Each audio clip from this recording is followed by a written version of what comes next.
dessous, vous avez du Cabernet Franc. Là-bas, vous avez 2 hectares de Cabernet Franc. Ça revient à être du Côte. Ensuite, là-bas, sur de la Grave, pente sud, c'est une parcelle de Côte aussi. Et à droite, vous avez une parcelle d'Abouriou. C'est un cépage oui, qu'on a toujours eu sur l'appellation et qui est vraiment localisé sur cette terre d'appellation. Donc on a planté l'Abouriou et le Côte. C'est un cépage qu'on retrouve dans le sud-ouest. Oui. L'Abouriou, oui, c'est un cépage principalement de notre appellation.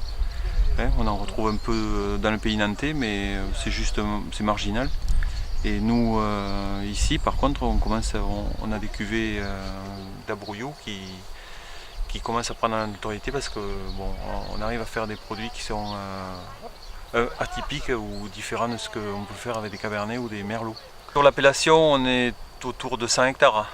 100 hectares. 100 hectares de plantés. Il y en a eu davantage, mais c'est un cépage qui vieillit pas très bien à cause des maladies du bois, mais qu'on essaie de replanter parce qu'il apporte vraiment une typicité particulière. Ne pas laisser disparaître, mais on s'est aperçu aussi que, parce que c'est un cépage qui est assez productif, mais en le positionnant sur des terroirs qui lui conviennent et en maîtrisant les rendements, on arrive à faire des choses assez atypiques. En Marmandais, il faut qu'on ait au moins 2 cépages. Dans chaque vin, chaque cuvée, il faut que ce soit un assemblage de 2 cépages. À part en blanc où on peut avoir du 100% Sauvignon. Oui. Mais sinon, c'est dans le décret, c'est comme ça. Il n'y a pas de 100%. Il ne peut pas y avoir 100% de cépage, d'un seul cépage.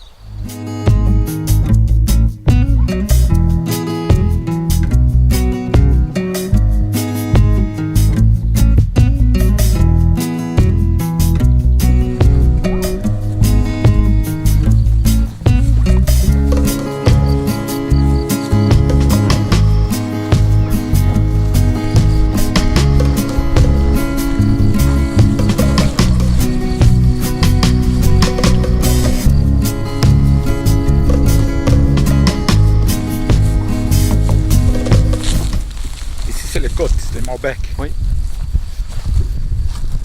Et ce vignoble à quel âge? Ce vignoble a 30 ans.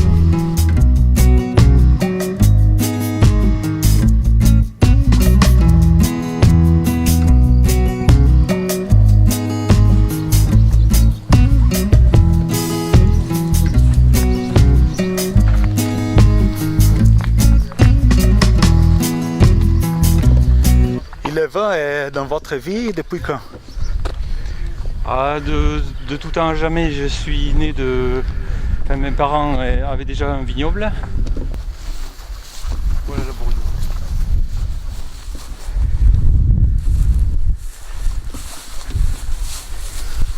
Donc l'Abouriou, on le taille différemment. On lui laisse juste 2 petits bois.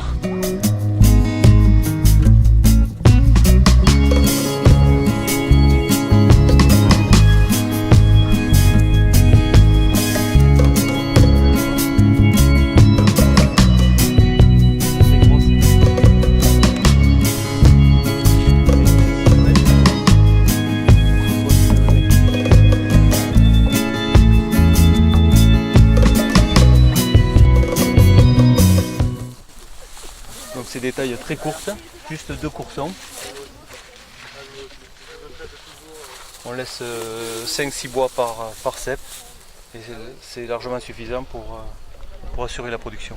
De toute façon, limiter la production, hein, c'est très productif. Il faut maîtriser la production.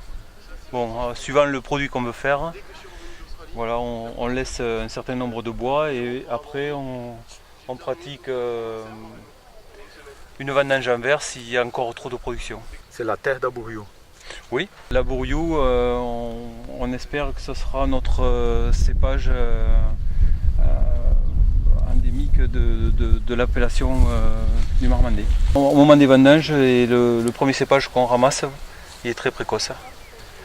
On le vendange avant le merlot, voilà, c'est le premier cépage en rouge qu'on cépage. C'est un raisin qui est assez gros, qui fait des grains assez volumineux. Bon, là aussi il y a plusieurs clones, hein, voilà, suivant les clones c'est différent. Mais c'est donc avec une pellicule assez épaisse et qui a beaucoup de matière colorante. Donc suivant les vins qu'on veut faire, si on veut faire des vins fruités, on fait des cuvaisons plus courtes. Mais comme il y a beaucoup d'intensité colorante, pour des cépages, pour des vins de garde, on laisse cuver et on choisit des parcelles aussi avec peu de rendement, puisque c'est un cépage très tannique.